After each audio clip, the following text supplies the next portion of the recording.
All right, so the next part of this installation is going to be installing the keystone on the receiving end where the customer can plug in their computer, or really any device that requires internet. So this is a retro ring, which we're going to install in the hole. And I'm gonna go ahead and get that screwed in. Once your retro ring's installed, the next part of the process is stripping back the wire. Inside of a Cat6 line, you have 8 strands of wire. Look here. You have brown, brown, white. You have green, green, white, orange, orange, white, and blue, blue, white. And I'm going to remove the center shielding like that. And a little string, just because it's annoying, gets in your way. And then I take a little mini screwdriver and I separate the wires out like this.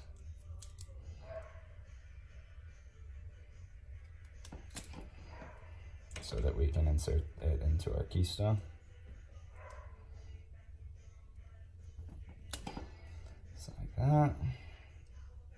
Just makes your life a little bit quicker. And then once you have all your lines like that, you're going to take your keystone and actually insert it in. You have A wiring and B wiring. For residential, I always do B wiring. At least here in Texas, that's the most popular. But you can do either or. You just got to make sure you stay consistent throughout the home.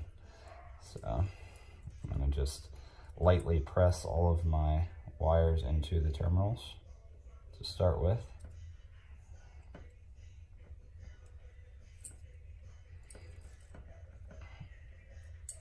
And you want your wire to be as close to the entry as possible to make sure your connection is nice and solid.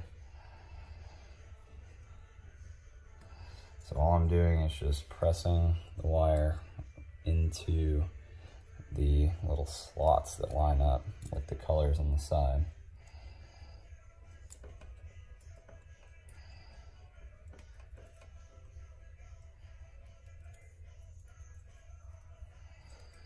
And once I have them all inserted in partially like that, then it's time to punch it down. So I like this little, believe it or not, $8 manual punch down tool. I've had nicer ones, but this one's does the job.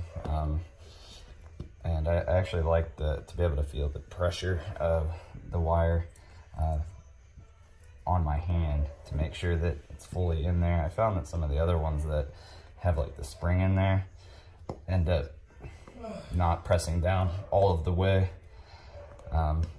But you're just going to go through all 8 strands and punch it down like this.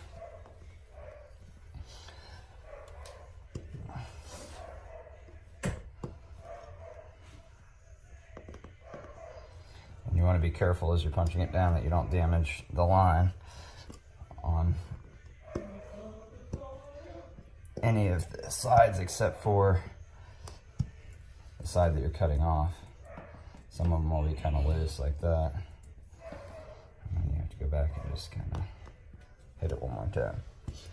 See, the way it works is there's a sharp edge and then there's a flat edge. Flat edge goes on the inside and the sharp edge goes on the outside.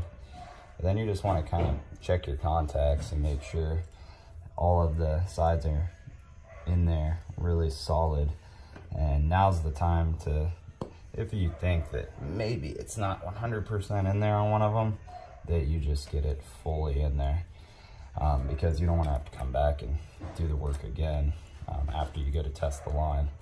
You put your cap on like this, and then you're going to insert the keystone into your wall plate like this. Now, in this particular situation, you can see there's another blank opening at the bottom. I didn't have any singles on my truck, so what I'm going to do is I'm going to take a little blank insert and I'm just going to pop it in to cover it, just because I think it looks kind of janky if you don't have all the holes covered. But it'll be nice to have. This is an office, actually like a gaming room, So if the customer ever does want the ability to add another port, they're ready to go. If I can get it in there. Go.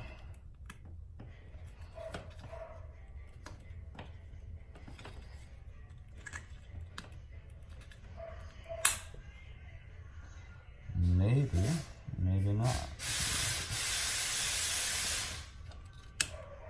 There we go. So now you have a nice, clean finish. And I always leave a little bit of extra line in the wall just for servicing the unit. And then the last part about this is just screwing the wall plate onto the wall.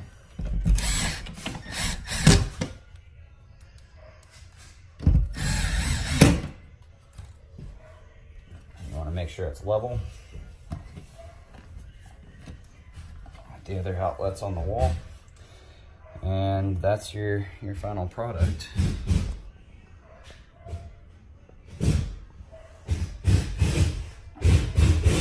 And then we just got to run over to the other side and punch down our tips and plug it into the switch.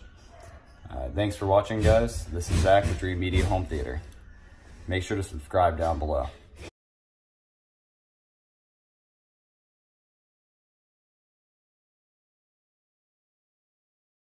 So the next part is just getting these lines tipped. So we're going to do this in sequence B, which is orange, orange, white, orange, and then green, white, and then blue,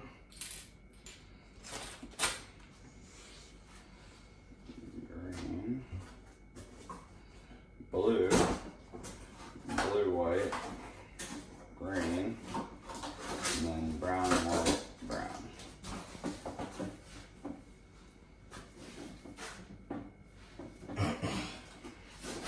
Straighten them all out, give it a little wiggle, like that. Try to get them nice and straight. And then you're going to cut your lines, like that. You can take one of your inserts to the Cat6, and insert it just like this. Again, give it a little wiggle if you need to get them to go in there flush. And you want to make sure it lined up properly. So orange, white, orange, green, white, blue, blue, white, green, brown, white, brown. All right, we're good to go. And then I'm going to give it one more little snip, just because I want everything to, the whole jacket and everything to go into my tip nice and clean. So you're going to push this right to the edge like that, and then insert it into the fitting.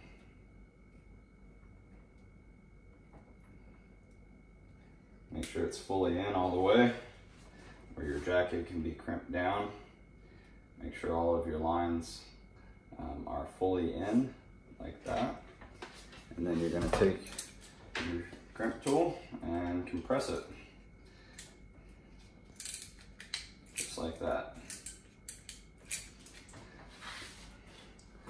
After that, you just want to make sure every single pin went down, which is making contact and sending the signal through to the other side. The last part of this is just going to be testing the line to make sure that it passes, which we'll do next. All right, so this is the tester that I use. Nothing fancy, just decline tools, data and Coax tester with a toner built in from Home Depot. You're gonna turn it on, and then you're gonna go to data. And what we're gonna do is take the bottom piece out of this and plug it into the line that I just tipped. Can you plug that in for me, Gray?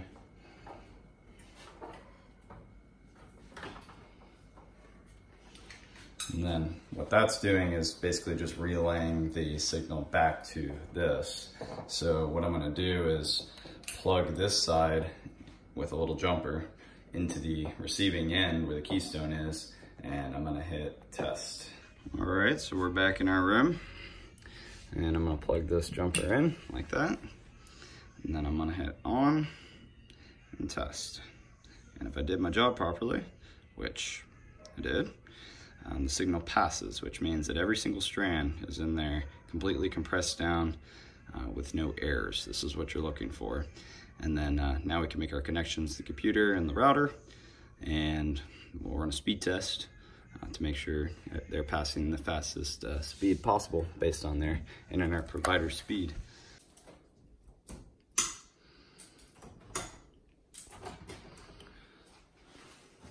All right, so we just finished running our lines, and you can see we're just doing a little bit of wire management, get the wires cleaned up, so it's not a complete wreck inside this box.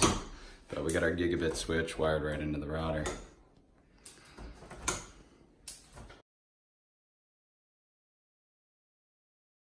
All right, guys, well, that concludes the retro wiring of the Cat6 lines, termination. I hope this video you found helpful. I am taking recommendations right now. We're new to YouTube. I'm getting a lot of really positive feedback and requests. If you guys have any questions or would like us to do this work for you, give me a call or shoot me an email. Make sure to subscribe down below. Thanks for watching. This is Zach with Dreamedia Home Theater.